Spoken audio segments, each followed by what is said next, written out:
What is going on, everybody? Justin Thomas here at the Top Shelf Fandom Video Podcast. This will be the Vikings edition. Believe it or not, I am really excited for the show to come back. Season 5 returns November 28th on the History Channel. And just like most diehard fans that have been watching since the beginning of this show, I will admit that I've got some qualms with the new protagonist of the show, and that is the Ivar the Boneless. And I'm going to have a few different segments here with the help of your guys' lovely input and questions that I received through Top Shelf Questions at mail.com. Make sure to check that out and make sure to utilize that to get in your say, because the first segment is going to be me just kind of telling you guys why I truly believe that Ivar the Boneless is, for a lack of better words, or maybe just my better judgment, you be the decider of that, is a Fuckboys Protagonist. No substance. He's a badass because he's a badass. Why is he a badass? Because I told you he's a badass. He's the Euron Greyjoy of Vikings. What does that mean?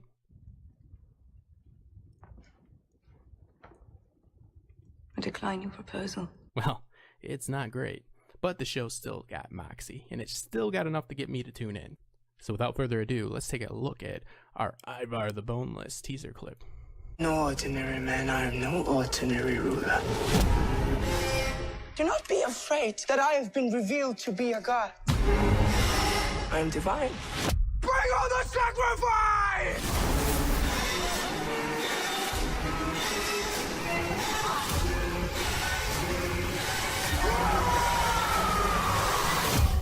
All hail your new king! Vikings premieres Wednesday, November 28th at 9 on History. Okay, let's get into it.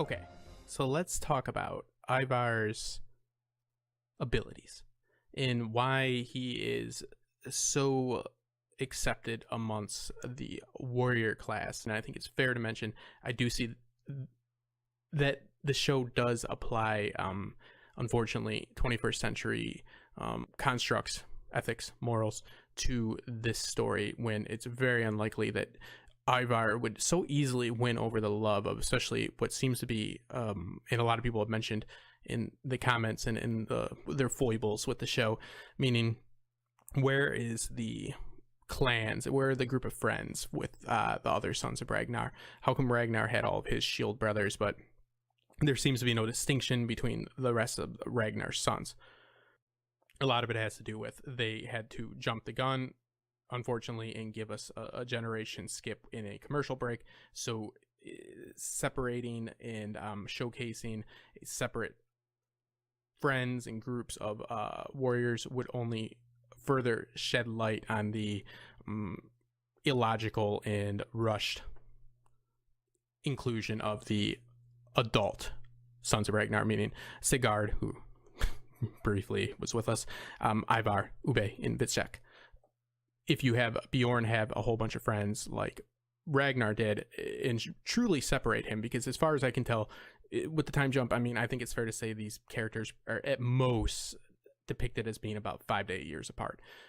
So yes, a lot of great feedback on they wish they saw like the, you know, friends and the generational gap more, but again, I think that would just shed more lights on the strings per se of the puppet show, meaning your suspension of disbelief. You're a dick if you go to a puppet show and point out the strings, but if you go to a regular play at the theater and you see a gleaming example of a unearned suspension of disbelief, you can point out those strings, and I think they are here. But again, we don't know the business side of what happened with Hearst and when he found out he was going to get whatever, how many more seasons.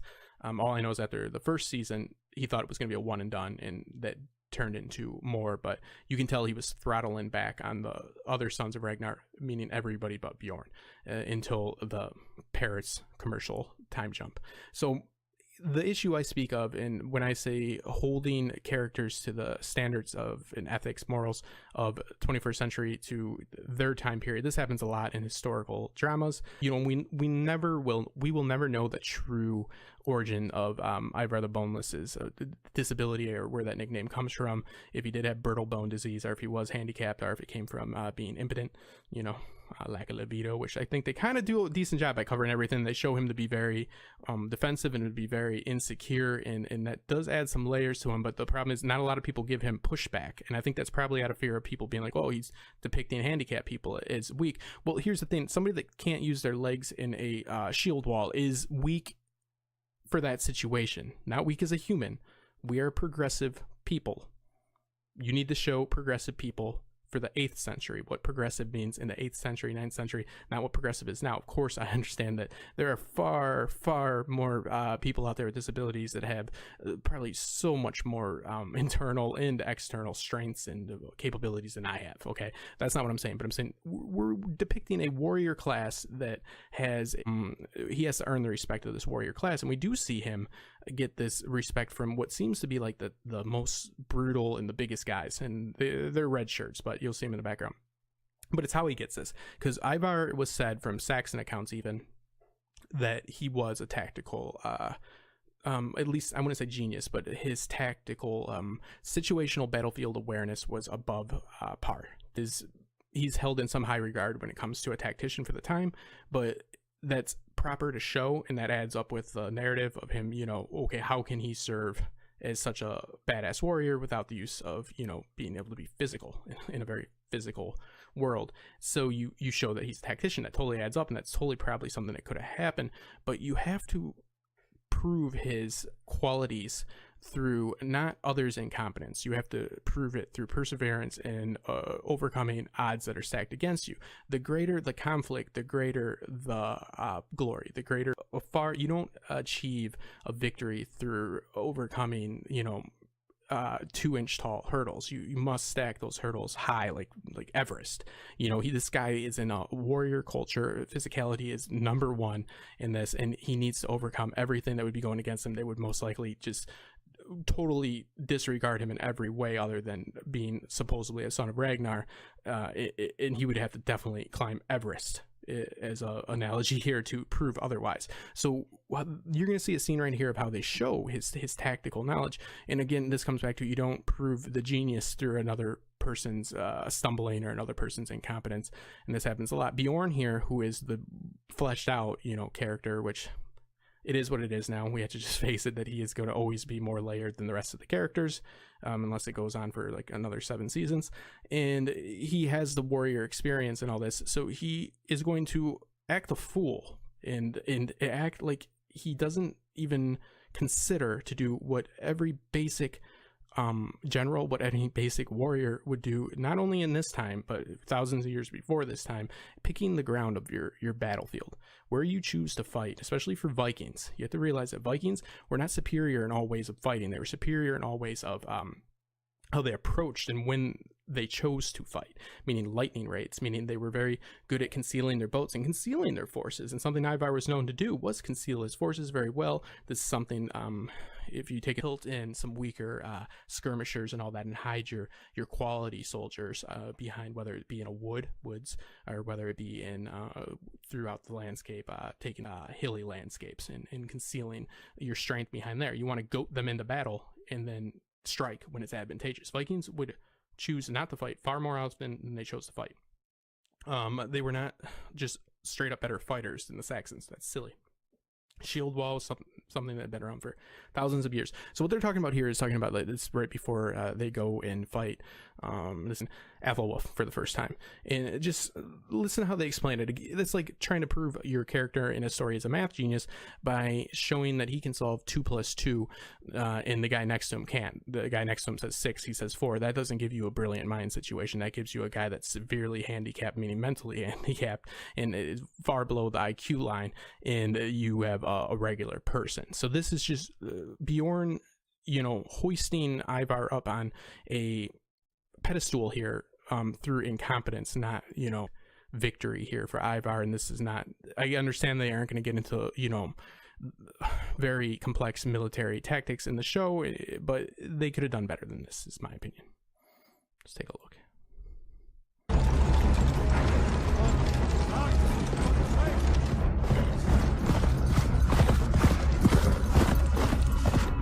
they've sent a scout. They at least sent a scout.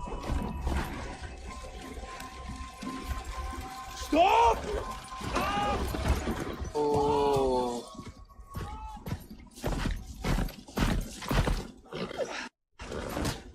What news? The Saxons are less than a day's ride away. They have a large army. We make camp here. Tomorrow we shall fight. In the name of our father, we shall overcome. I was going to try not to be nitpicky here, but that was terrible as well. They have a large army. He's like, that's all I need to know. Don't tell me anything about how many cab they got. Don't tell me any type of logistical information. It's a big-ass army. All right, so do we. Make camp here. I guess we were just wandering around in the woods blind to begin with. So yeah, just silliness. But you see, Ivar. You can make camp. I want to take a look at where we're going to fight. What are you talking about? Why would They you will do that? expect us to fight in a certain way. Why should we do that? Why don't we plan to fight in a different way and surprise them? What? So this, ladies and gentlemen, is your first example of a strategic warfare in the history of man. Why would you fight in the way they expect you to? Let's do it differently. Bjorn's like, what do you, just get down off your stupid carriage and let's go to sleep, all right, and we'll bash them tomorrow. We don't need to know anything. But Ivar, he's a thinker here. You can tell by the type of, real tactical and technical language he's using.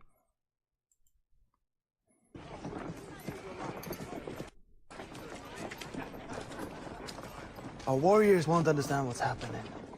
We fight in the shield wall, that's how we fight. But we have a bigger army now. And they have a bigger army now, Vitek. Cannot fight in the same way. It's too late to change now. Who are you to say that? Shut your... They blow their opportunity with it. It seems like they start to go down a good path because this is what I'm talking about. They raided monasteries for a reason because they had no defense and it was easy. I'm not saying they were weak. They just didn't adhere again to the social standards and ethical standards that the Saxons did. So they didn't have any foibles or qualms with going and raiding a unarmed monastery. They didn't fight pitched battles as often as you would think. They did have to adapt their fighting style, meaning they had to adapt to fight an actual pitched battle. So in this case, they are going to need to make sure that this ground, again, let's think about Caesar did. This is something that people far before this is the Macedonians, everybody. This is biblical shit, people. You pick your battleground. That is vital. I can't stress this enough. I'm sorry I sound like a dick, but you cannot stress how important it is to fucking pick the most advantageous battleground, meaning if you are facing a lot of horse-mounted soldiers, sure to fight them in a place where it is not advantageous for horses to go stomping through. If you need to conceal your forces, you need to find a wood. If you need to have any sort of numerical disadvantage, you need to fix that and adjust where you're fighting or not fight at all. And something the Vikings were very, very good at doing. And again, they chose a lot of times not to fight. They didn't like fighting these battles, these pitched battles. Because the fact of the thing is, you can be a badass all you want. It doesn't matter. All throughout man's history, people still don't like slamming swords and axes into their head if they don't have to. Most of the time. We are brothers. Together. Why do you want to change the tactics? Do you want to win, brother?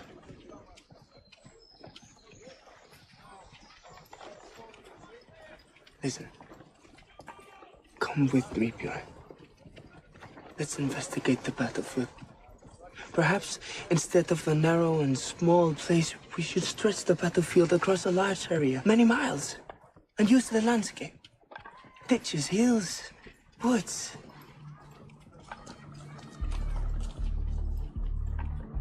What do you say?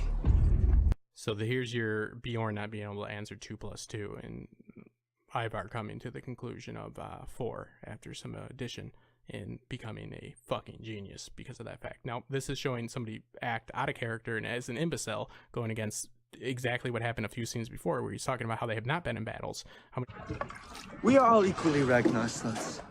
But we are not equal in battle. So I will take the lead. I will establish the battle plans, and I will give the orders. Do you understand that? You don't agree, Ivar?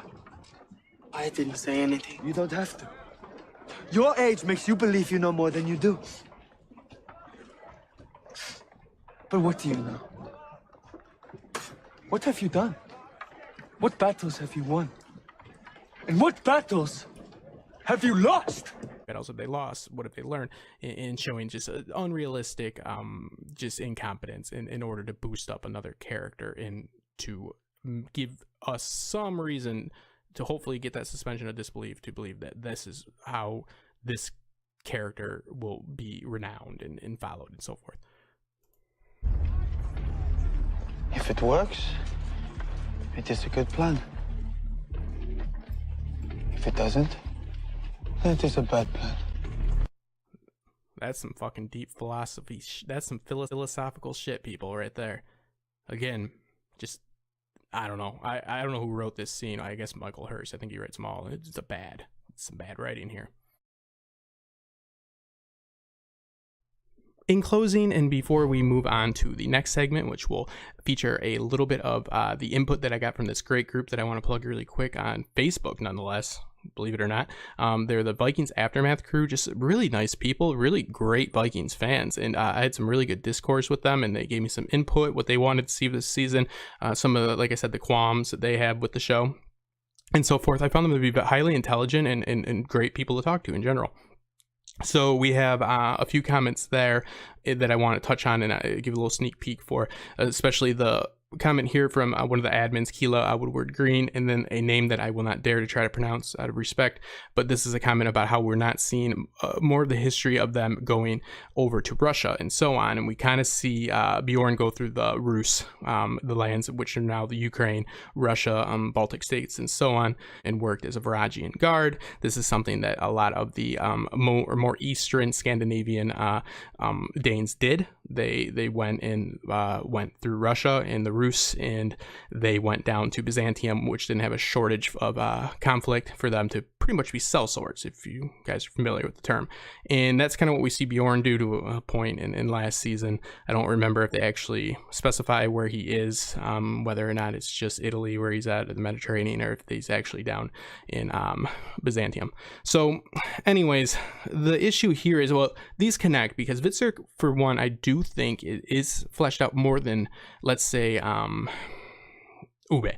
I think so. I think that they are taking efforts to flesh him out, and I'm very interested in him. But he connects to the Russia comment, which they're so interesting because this is very controversial as well. So it is kind of a hot issue when it comes to why they may not portray what could or could not have happened, and I'm going to choose my words carefully here, in Russia, and we'll go deeper into it. I got some cool maps to show you guys and where they could take it with Vitserk if they want to get a little ballsy. This is how this connects. Is Vitserk's family does extend into some of this, whatever you want to call it, hypothetical history, and his sons could be part of the original ruling whatever royal class in the Rus. But here's the thing, a Russian nationalist is not going to, I guess that would be the proper term, Russian nationalists are not going to really enjoy the idea, and this is called, again, the Varangian problem, the Normist problem, the Norman problem is what they mean. They don't take to the fact that anybody from Scandinavia had any impactful, meaningful doings when it came to forming the societies of these, now modern day Russia and Ukraine and so forth. The Rus people, where that comes from, is kind of highly debated, and it's more of a Slavic culture, so they don't really buy into the fact that the Scandinavian people had any substantial doings in the formation of their country. And like I said, I don't have a dog in the fight, but it's very interesting because it kind of goes back and forth, and it is what it is. But I mean, they definitely were through there, and the big argument, I guess maybe the middle ground on it, is they definitely did less raiding there and more trading, because there wasn't an established I guess society is what you would say at the time. It was not as developed as England, so you didn't have cities. I mean, there was the siege of Kiev and so forth, and it obviously had its fair share of issues as well. But you don't have as much established actual society in place there at the time. So meaning, it was more just nomadic. So it would definitely be less impactful as far as assimilating through violence, and more so assimilating through, just being a part of the culture and setting up trade. They would set up trade, then they would go down to Byzantium. I mean, they were always going to Russia. They were always going to England, whether or not they stayed there and had anything to do with the creation of Russia, modern day Ukraine, the Baltic states, anything. Hey, that's I'm gonna give you guys some good information, but I got some interesting information about, hypothetically, again, Vitserk, and that's the way they could further his storyline, and they did kind of touch on it with Bjorn. But again, I just think that we missed a big opportunity with Ivar here. I think that when you have your protagonists, you always want to put your characters in a situation where they have the most amount of conflict, right? The most amount of conflict is a male that is trying to rise to power in a warrior society, and he's handicapped. Okay, so let's approach this tactical genius situation in a more with a steadier hand. Let's do something more than let's go look at the ground. Maybe we should do something different than enemy thinks. I mean, come on. I mean, again, you don't need to go into detail, but I mean, he just right then becomes just the man. Ragnar went through a lot more trials and tribulations before that. So, you can't just, again, pull a urine. Don't tell us somebody's a badass and then, look at him now, he's already a god. And what has he really done? And don't make your other characters act out of character and in order to set them up on a pedestal. Don't make imbeciles out of fleshed out characters in order to serve your new agenda. It is totally possible that Ivar the Boneless existed, was truly handicapped in the way the show says, and overcame it. There's a lot of strength, and there's a lot of possibility. I'd like to see that story. I don't feel we got that story.